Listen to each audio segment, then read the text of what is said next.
Welcome back, students. In this video segment, we'll take a look at one section, section 1.4, special matrices and additional properties of matrices. Okay, so let's start out by looking at some special square matrices. So a specific example would be the matrix A, whose entries along the first row are, let's say, 1, 0, and 0. Second row, 0, 2 and 0, third row 0, 0, and 3. A is called a diagonal matrix. A is called a diagonal matrix. A is a diagonal matrix. And they happen once in a while, more than once in a while. Okay, so generally,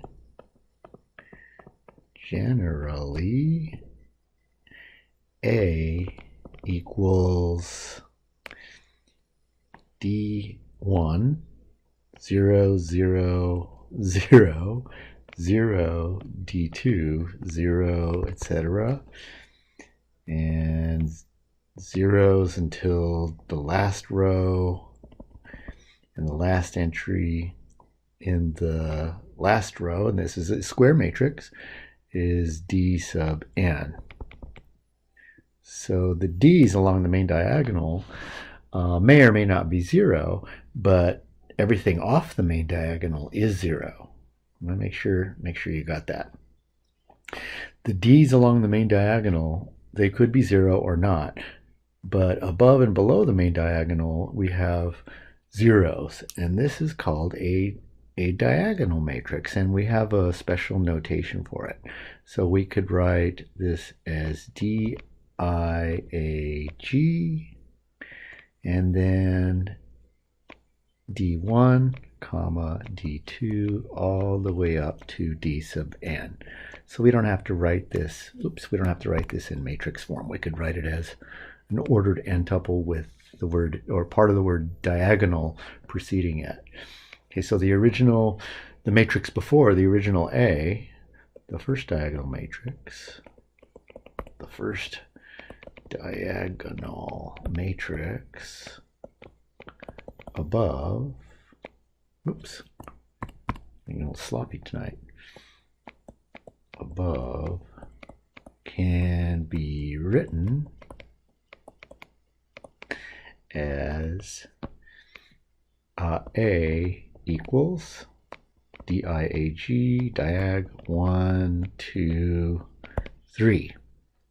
Okay.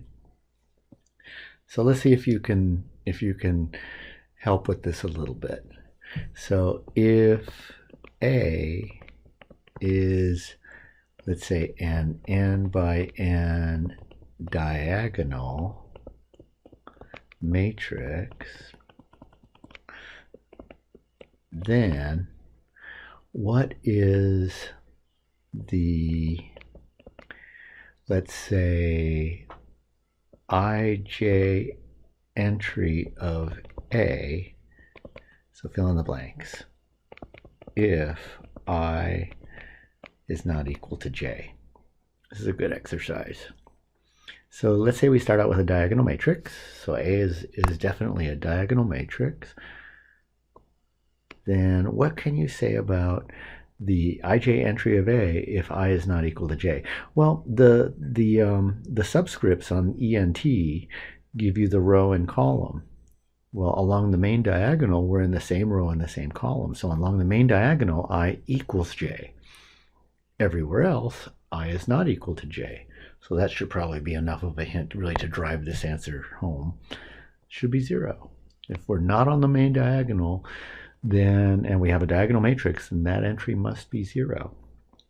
Okay, so here's another little exercise, little example. Can you name a diagonal matrix that we've been using, a specific diagonal matrix? Can you name a specific diagonal matrix? One answer, the n by n 0 matrix is a diagonal matrix. The entries, again, the entries along the main diagonal don't have to be non-zero. but everything else is, well, everything in a square zero matrix is zero, so it's definitely a diagonal matrix. Can you name one more? One more really kind of a standard matrix. If you were thinking the identity matrix of any size, sure. I sub n is a diagonal matrix. So identity matrices are diagonal matrices, okay? Okay, so let's take a look at a theorem regarding diagonal matrices. And the theorem is in your textbook. It's theorem 1.11. And we start out with A and B as two n by n diagonal matrices. So let A and B be n by n diagonal matrices. Okay, so further, let's say let A be the matrix DIAG, let's say A1, A2, all the way up to AN. And let's say B is DIAG, B1, B2, all the way up to BN. So you can almost guess what the conclusions are going to be here. So 1, A plus B is equal to then the diagonal matrix, diagonal matrix, whose entries are what then? A1 plus B1, A2 plus B2. Pretty clear, I think. When you add the matrices up, when you add up all the zeros in each diagonal matrix, you still get zeros. But when you add up the entries along the main diagonal, you get their sum. Okay, so this is pretty clear. The amazing things are the other two conclusions. The amazing things, I think, are the other two conclusions we can make. The second thing is, again, I think this is pretty amazing. Remember, AB is quite a complicated creature. First of all, it is defined since the two matrices are square. But the amazing thing is that AB is simply the diagonal matrix whose entries are the product of the entries along the main diagonals of each matrix. So A1, B1, A2, B2, all the way up to A and BN. That's amazing. This is a very rare kind of thing to have to be able to happen. 3. The third thing is that A is non-singular. Careful with that word again. Non-singular means A inverse exists, so A is invertible if and only if each of the entries along the main diagonal but not zero, or is not zero. So for I between 1 and n, a sub I is not zero. So if you have a diagonal matrix, as long as none of the entries along the main diagonal are not zero, as long as none of the entries along the main diagonal are zero, you get that the matrix is non-singular. Also, we get another amazing thing. Also, A inverse is the diagonal matrix whose entries are 1 over A1, 1 over A2, all the way up to 1 over A sub n. That is amazing. That is really, really amazing. Okay. I'm not concerned about proving these results. These results are fairly minor for us in the scheme of things. So let's move on. We're still looking at special square matrices. I want to talk about some kind of matrix that is very important. They're called triangular matrices. Triangular matrices. Again, we're looking at square matrices for now. A special kind of triangular matrix, a special kind of makes it a square matrix is a triangular matrix. So there are two types of triangular matrices. One is called upper triangular, an upper triangular matrix. An example would be, let's say, A equals the matrix whose entries are 1, 2, 3, 0, 4, 5, 0, 0, and 6. So for an upper triangular matrix, we have zeros below the main diagonal. We have zeros. Let me make my pen a little sharper here. Yeah. We have zeros below the main diagonal.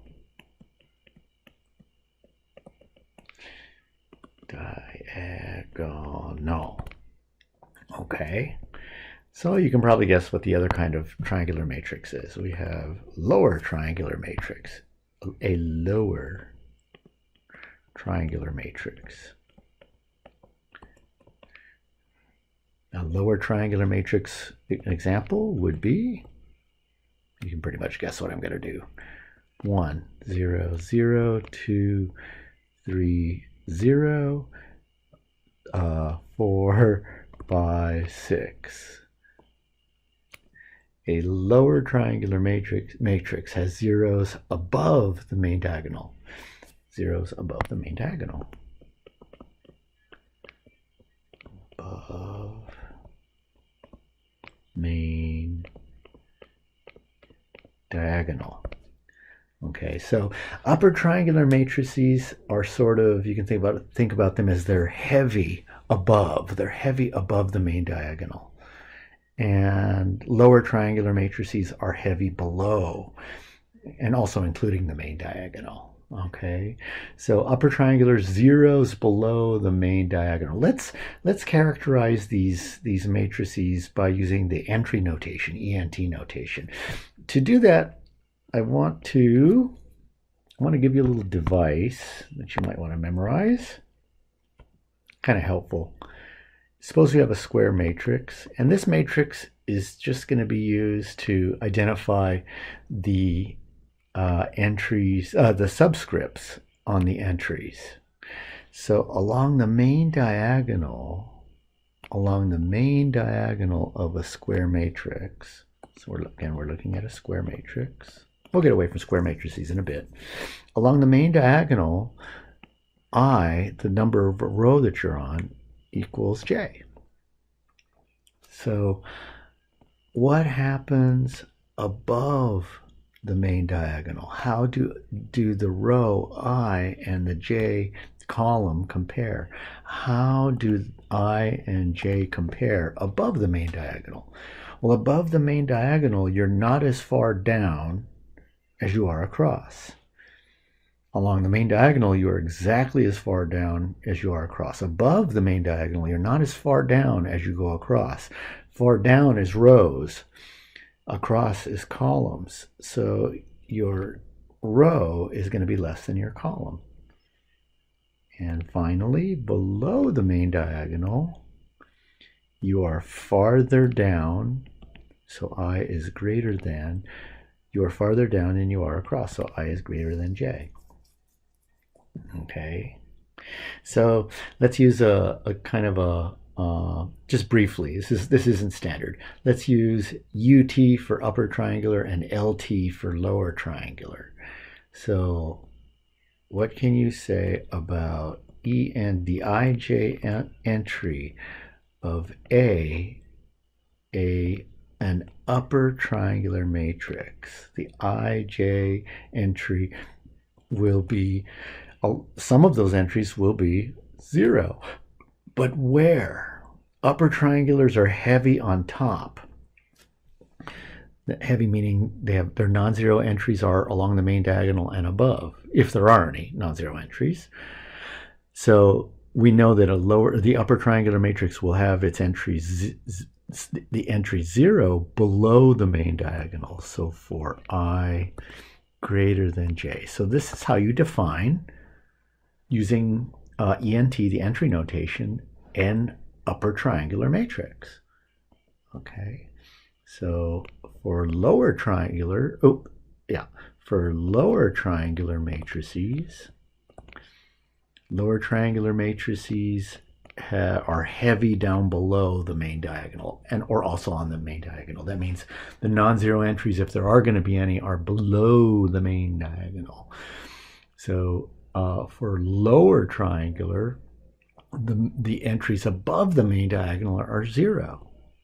So 0 for I less than j. Okay. So let's take a look at a theorem regarding upper and lower triangular matrices. This is a theorem in your book. It is theorem 1.12. And I'm not going to make you responsible for the proofs of this. Okay. 1. Oh, actually, we should start what we're supposing. So let's say, suppose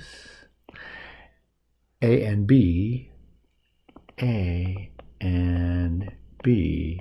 are triangular matrices.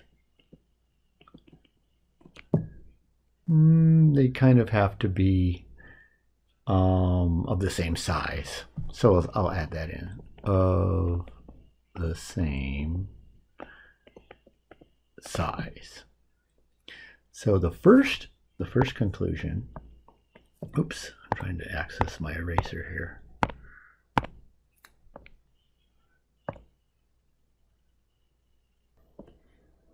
Oh, sorry about that. I had some technical difficulties, so I'm starting the theorem again. Okay, so suppose A and B are triangular matrices of the same size. If A and B are upper triangular,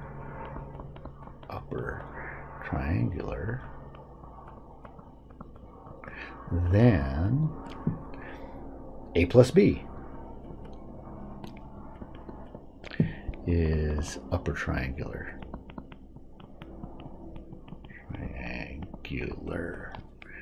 Okay. It also holds for lower triangular. So we could replace upper triangular with lower triangular, and this would be true. So 2, if A and B are upper triangular, again, or lower triangular. So I'll just state this for upper triangular. Then A times B is upper triangular. And again, if they were both lower triangular, then the product A times B would be lower triangular. Okay. 3, A is non-singular. Notice we're starting to rack up a bunch of theorems from this section and previous section about the non-singular or singular nature of a square matrix. So A is non-singular. That means the inverse exists if and only if the diagonal entries are not 0. If the diagonal entries, again, we're talking about triangular matrices, either upper or lower triangular. So if A is a triangular matrix of some sort, either upper or lower, then A is going to be non-singular if and only if the diagonal entries are not 0. So it's a similar situation we had with the diagonal matrix being non-singular. Okay. Again, I don't think you need to be responsible for the proof of these. The proof of 2 is kind of rough, but again, don't sweat it. Okay. Okay, let's move on to more properties of matrices. We're leaving square matrices now.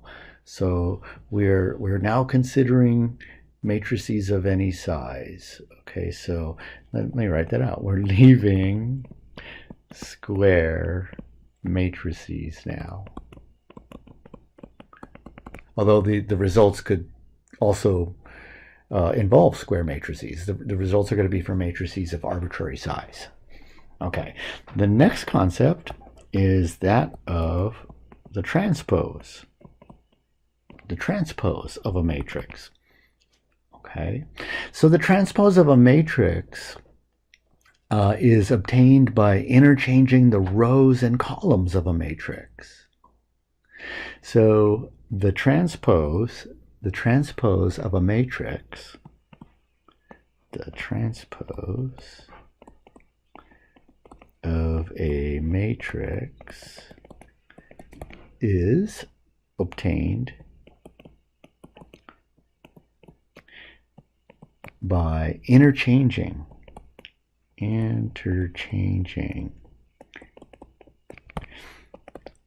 the rows and columns of a matrix. The transpose is denoted by A, and in the superscript or exponent position we have capital T. Okay, so here's a better description of the transpose. Okay, so if A is the matrix whose entries are Aij, is an m by n matrix,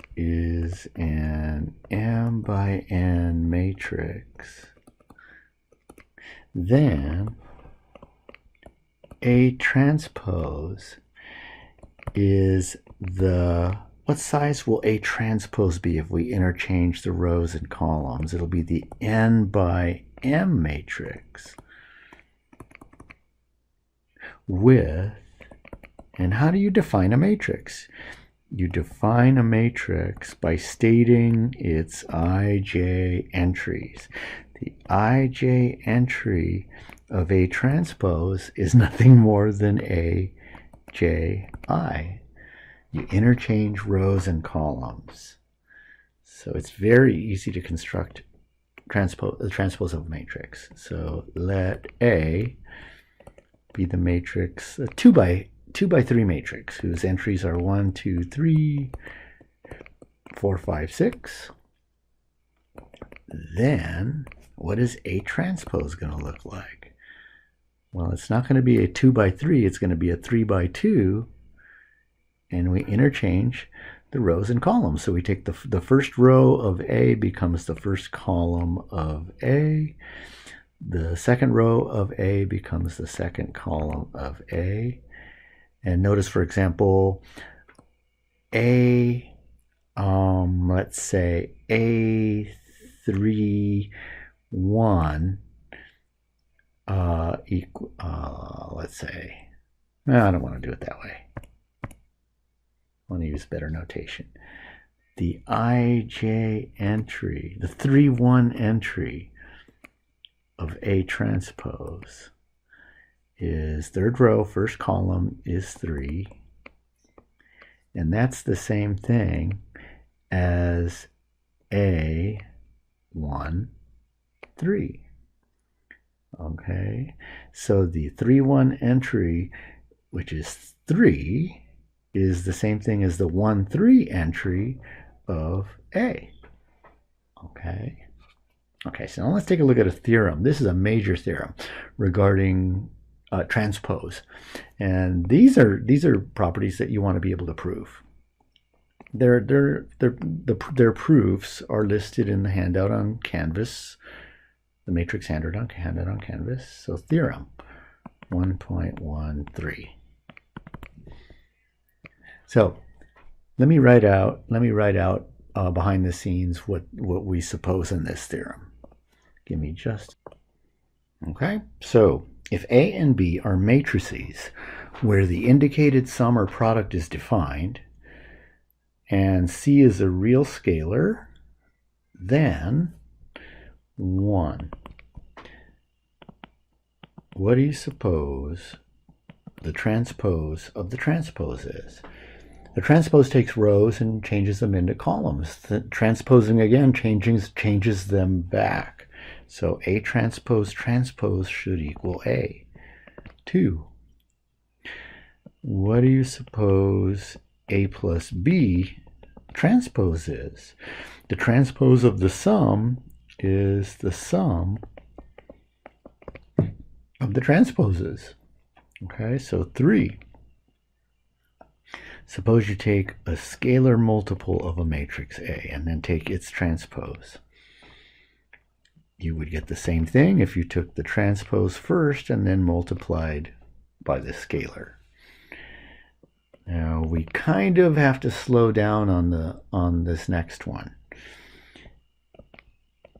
A B transpose is not equal to A transpose B transpose. It's equal to B transpose A transpose. That's tricky. Be very careful that you don't preserve the order when you distribute the transpose inside the product. Here's one, is a pretty nice one. The inverse of the transpose is equal to the transpose of the inverse. Okay. Okay. So let's prove a few of these. Let's prove one first, just to see a few on camera. So proof of 1. I want to prove that A transpose transpose equals A. How do you prove that two matrices are equal to each other? How do we prove that the left-hand matrix on the left equals the matrix on the right? You take the ij entry on the left. So we're going to take the ij entry of A transpose transpose and show that it equals the ij entry of the right matrix, the ij entry of A. Well, the first transpose interchanges rows and columns. So this is equal to the ji entry of A transpose. The second transpose interchanges those rows and columns again. Done. QED. I showed the entry on the left. The ij entry on the left matrix equals ij entry on right matrix. Let's see. Let's take a look at number 3. Proof of 3. And once again, these proofs are listed on the handout on Canvas, matrix handout. So you have them there for you to study. I would try them independently and compare. You're going to be asked to do some pretty heavy-duty proofs on the upcoming test, so you should be able to do this stuff without taking a look at those, at the solutions. Okay, so how do we prove that two matrices are equal? One strong method is to take the ij entry on the left-hand side. So I'm going to take the ij entry of C times A transpose and see if I can get it equal to the ij entry of the other side. Well, the ij entry of any transpose is the same thing as the ji entry of the matrix without the transpose. Okay. Well, what's the definition of the ji entry of CA? It's C times AJI. Okay. Well, C times AJI is C times the ij entry of A transpose. Okay. And one more step. C times an ij entry is the ij entry of C times the matrix. And it's done. I've showed that the ij entry on the left equals ij entry on the right. Let's look at 4. Let's look at 4. Proof of 4. I want to show that AB transpose is B transpose A transpose. So once again, I'm going to take the ij entry on the left-hand side. I'm going to take the ij entry of AB transpose. Okay, and see if I can get that equal to the ij entry of B transpose A transpose. This one's a little tricky. Well, this is the ij entry of any transpose is the ji entry of the matrix without the transpose. Okay, and we have this is getting into difficult territory here. If you're keeping up with homework, you know that this is when we're dealing with ij entries of product of matrices, they get pretty tricky. Well, the definition of the ij entry of the product is the ji entry of the product is a j k b k I, where k ranges from 1 to the number of columns in A. Let's assume we have n columns in A. Okay. I want to get this ultimately equal to the ij entry of B transpose A transpose. So at least what I'm going to do here is interchange BKI and AJK. There's absolutely nothing wrong with doing that because I'm just interchanging the operations on real numbers. And I can do that. I have the commutative property of multiplication. Well, keep moving. I need to get transposes in here. BKI is the IK entry of B transpose. It was pretty slick what I just did there. I switched the rows and columns on BKI, and that becomes the IK entry of the transpose times the KJ entry of A transpose. Okay, and then what we have happening is what we need to have happen. These two subscripts, the K's, agree, and that allows us to state that this is the ij entry of a particular matrix. It's the ij entry of B transpose A transpose. That's the definition of the ij entry of the B transpose A transpose. And it's done. Okay. I made it appear probably easier than it actually is to do for students seeing this for the first time. But I'm just using the same principles we used in the last section to do our matrix proofs. I want to prove the last one. I want to prove number 5. Get rid of that. So let's look at proof of 5.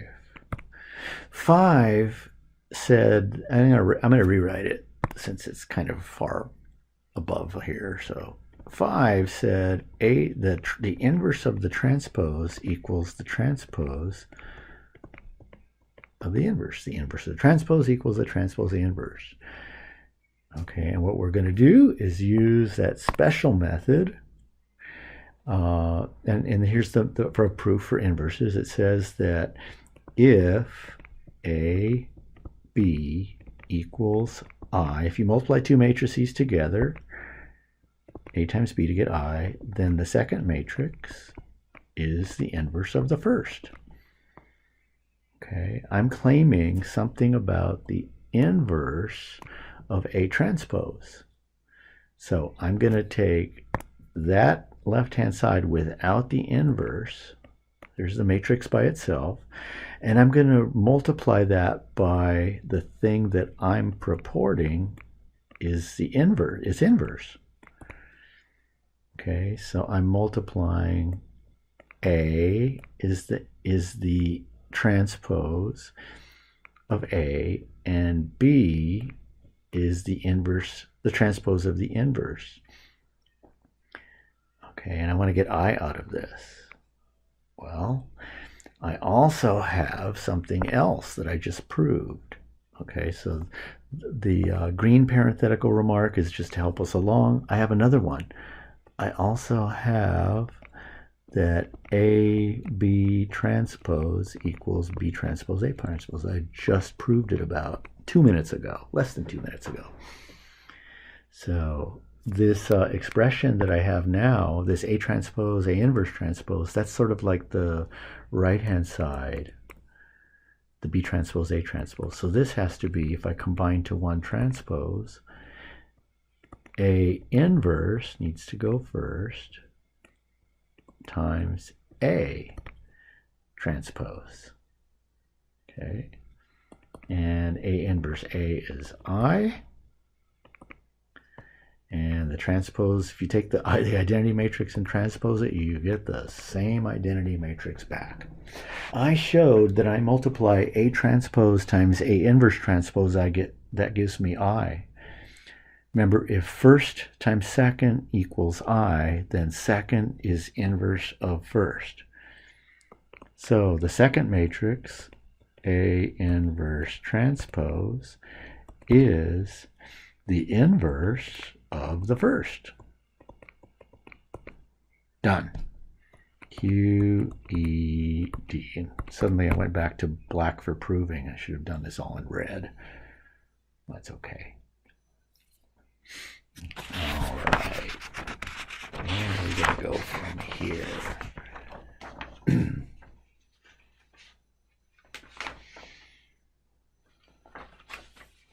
Okay. Let's go back to square matrices for a bit. Let's go back to square matrices for a little bit. So I'll state that formally. Let's back to square matrices.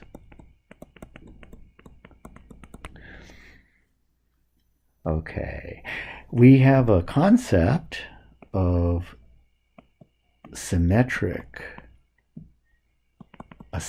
matrix.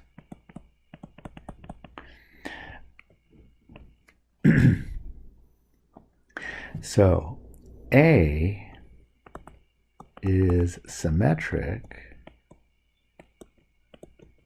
if A transpose equals A. If when you interchange rows and columns, you get exactly the same matrix back again, we have something called a symmetric matrix. It's easy to construct symmetric matrices. So let's start with 3, 1, 4. So if I interchange the first row and the first column and I want to get the same matrix back, then the first row had better be 3, 1, 4.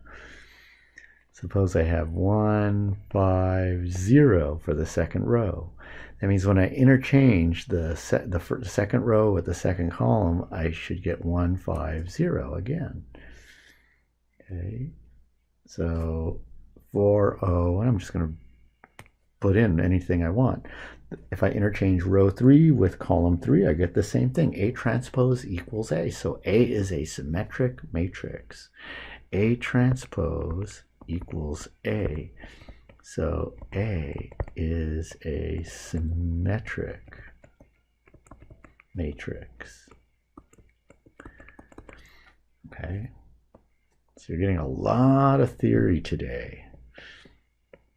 Theorem. This is sort of foretelling our future. We have I would never lie to you.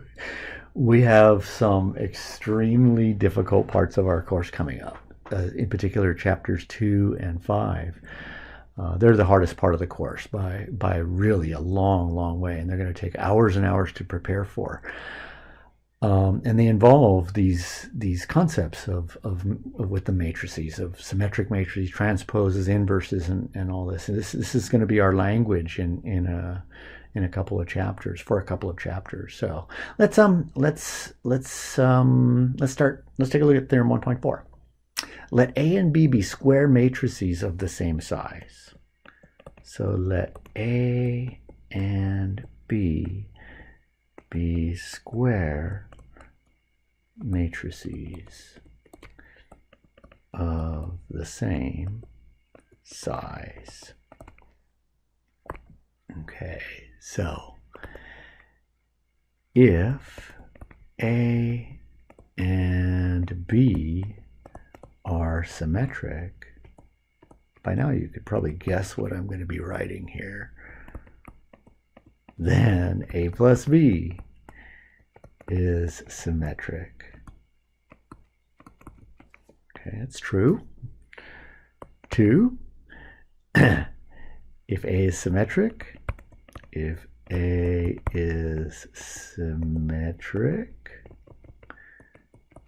then C times A is symmetric for any constant, or for any scalar C, real scalar. Okay, 3,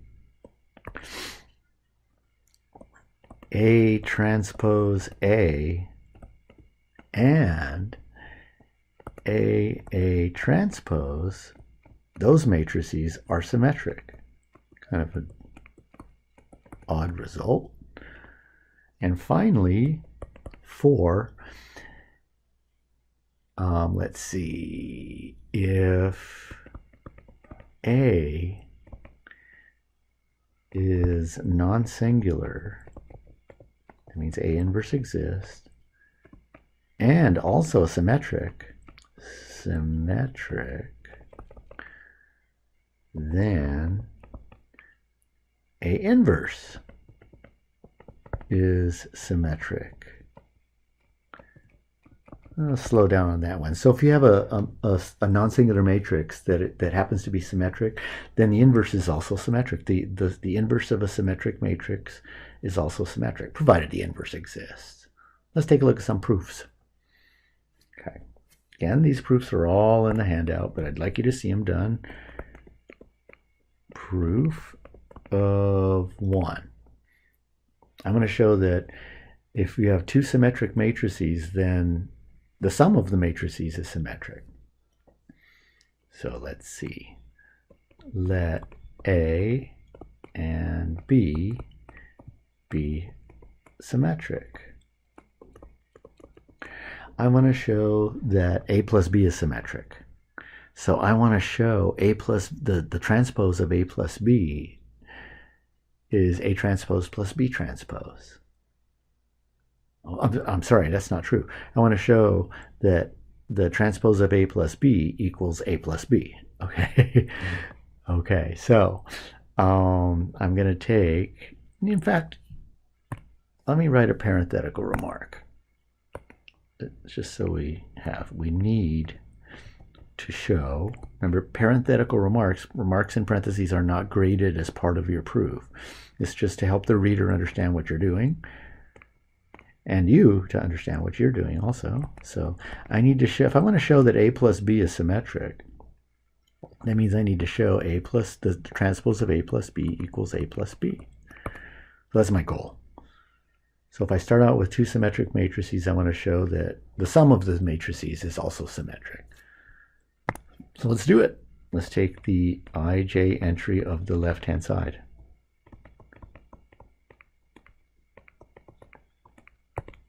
Okay, well, what's the ij entry of any transpose? It's the ji entry of the matrix without the transpose. Okay, what's the definition of the ji entry of A plus B? It is the ji entry of A plus the ji entry of B. Okay, but somehow I gotta use transposes, the fact that A and B are symmetric. So the ji entry of A is the same thing as the ij entry of A transpose. Ji entry of B is the ij entry of B transpose. But A and B are symmetric. So A transpose equals A. Again, A is symmetric, so A transpose equals A. So the ij entry of A transpose equals the ij entry of A. That's the definition of equality of matrices. Same thing for the ij entry of B transpose. Since B is symmetric, then B transpose equals B. That means the ij entry of B transpose equals the corresponding ij entry of B. I have the ij entry of one matrix plus the ij entry of another matrix. That's the ij entry of the sum. And it's over. I've showed that the ij entry of A plus B transpose equals the ij entry of the original matrix A. That ends it. Let's do 3. Proof of 3. I want to show that here it is. A transpose A, and separately A transpose, they're symmetric. I want to show that A transpose A is symmetric.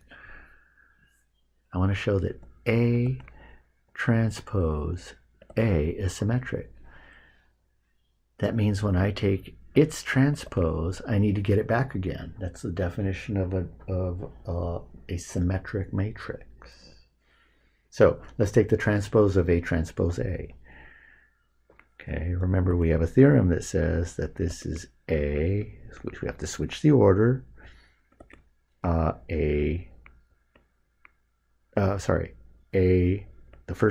second one transpose times the first one also transpose. Okay, remember we have AB transpose equals B transpose A transpose. That's what I used. Okay, but A is symmetric. Oops, go back to red. A is symmetric, so A transpose equals A. Okay. Oh, actually, I don't want to do that. This is A transpose, there it is. And A transpose transpose equals A, there it is. Okay. So, let's see, in this particular part of the problem, I stumbled a little bit here. We were not making the assumption that A was a symmetric matrix to begin with. So A is not necessarily symmetric. But when you take any square matrix, you take its transpose and then multiply it by itself, that resulting matrix is symmetric. There it is. Okay, if you didn't get that, we have another part to prove here. We're supposed to also prove that A times A transpose is symmetric. So also, we were supposed to show that A times A transpose is symmetric. So let's take the transpose of it and see if we get back the same thing. Once again, we interchange the order. We take the second one and transpose it times the first one and transpose it. But the transpose of the transpose is A, and it's over. I've shown that the transpose of A transpose equals itself. QED. Okay. Let's see. Let's round this out with number 4. Proof of 4. Just to remind us, 4 said that if A is invertible and symmetric, then A inverse is symmetric. So just to remind us, let me copy 4 down again here. So just as a reminder, number 4 said, if A is non-singular and symmetric, then A inverse is symmetric. So what I need to show, that A inverse is symmetric. I need to show then that the transpose of A inverse is just A inverse. That's what it means for a matrix to be symmetric. When you take the transpose of it, you get the same matrix back. Okay. So let's do it. Let's take A inverse transpose and show that we somehow get A inverse. We just finished proving in the last theorem that the transpose of the inverse is the inverse of the transpose. Okay, from last theorem. Okay, but A is a symmetric matrix. Okay, remember A is given to be a symmetric matrix. So A transpose equals A, and I think that finishes our proof. A transpose equals A. So I have shown that the transpose of A inverse is just equal to A inverse again. Q, E, D. I want to end our section with not so much proof of statements and stuff. I want to end with the concept of row equivalent matrices. Okay, I want to end with the concept of what it means for one matrix A to be row equivalent to another matrix B. It's not a complicated thing, but it's just terminology we're going to be using in upcoming sections. So A is row equivalent to B if B is obtained from A by performing a finite number of elementary row operations. So if B is obtained from A by a finite number of elementary row operations. There's nothing really new going on here. Row operations. Those elementary row operations are the same elementary row operations we did real early on in our course for solving systems using Gaussian elimination method or Gauss-Jordan elimination. Also for producing the inverse, the procedure for producing an inverse. So, and specifically, let me write out what I just said. With this definition